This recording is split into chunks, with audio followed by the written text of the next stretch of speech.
Good evening, jewelers. This is Mr. Granlund here, coming to you live from Mr. Granlund Studios. And I hope to kind of check in with you, direct some of your focus, and talk about how we need to shift things going forward so that I'm able to be a little bit more interactive in your learning. And we use some of the technology that we have at our disposal. There's a lot of things that I wish I could cover in this one video, but I'm gonna keep it focused to just the wire jewelry project. It's been sounding like many of you have completed the summative overlay projects, and good job with that.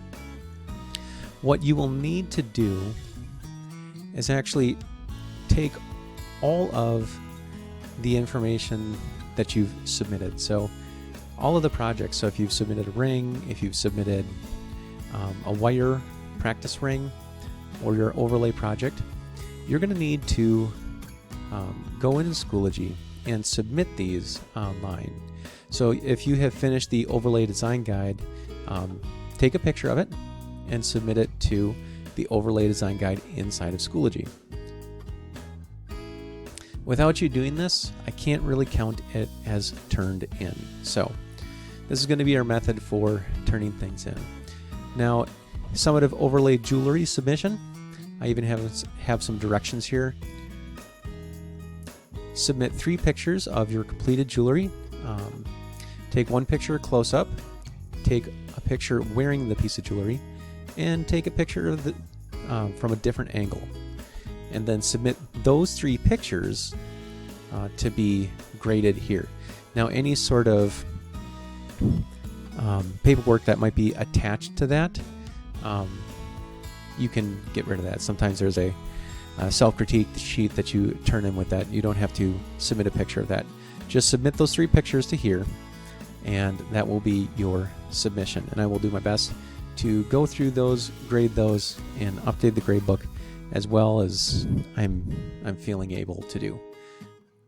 So let's talk about our new lesson. We're heading into wire jewelry. And the first thing you're going to do, just like a lot of wire jewelry pieces, is you're going to start with a worksheet. I recommend doing this one online, so get out the laptops and try and do all your drawing in here.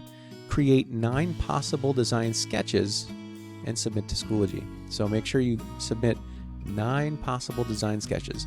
Now, just like always, I have a couple of drawing things that you can fill out here. If you want to do this inside of Schoology or on your laptop, it's actually not very hard. You can go to Insert, and you can go to Drawing, and you can go to Plus. And you can take the line tool here and draw with that. If you want something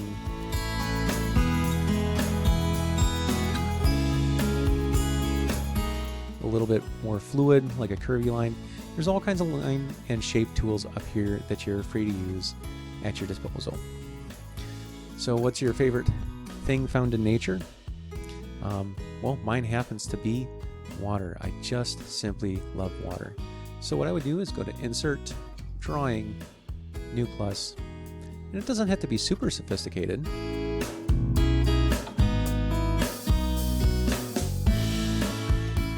Now, one of my favorite places is actually on the North Shore. There are these cliffs that are just so dramatic,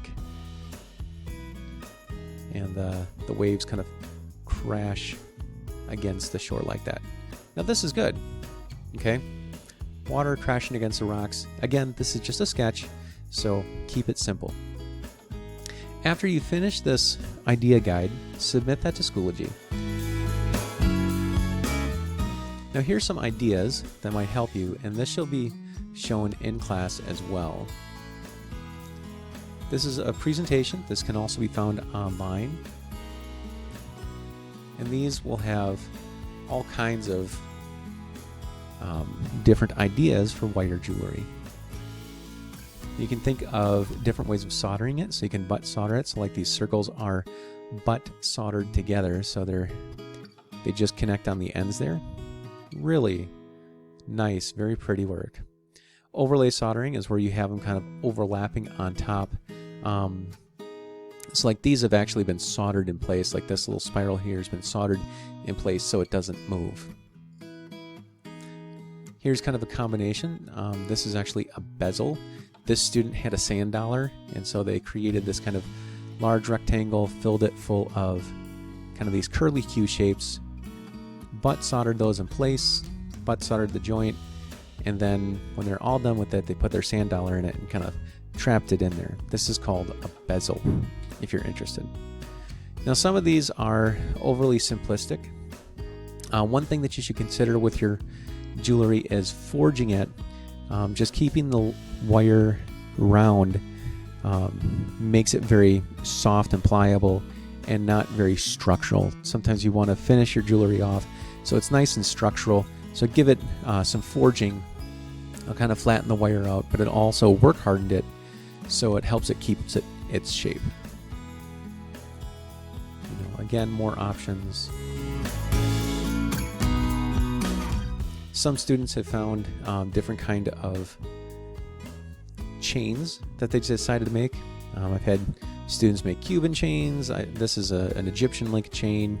There's Greek chains. You can find chains from any culture in the world and do some really nice work. Here's some more just kind of creative ideas with things that you can create with wire. All right, jewelers. I hope this gives you a good jumping off point, and it provides some clarity about what you're going to do. Number one, make sure you resubmit all of your work that's in the box right now. Take it out, photograph it, submit it to Schoology. That's job number one. If you finished all your projects up to date and you're working on the wire jewelry project, then go ahead and start working on the online form found on Schoology. And again, you can find that under the wire unit on Schoology. So if I back up, unit number 4, wire jewelry, all the things will be contained in there. All right, jewelers, good luck and make some beautiful pieces of jewelry.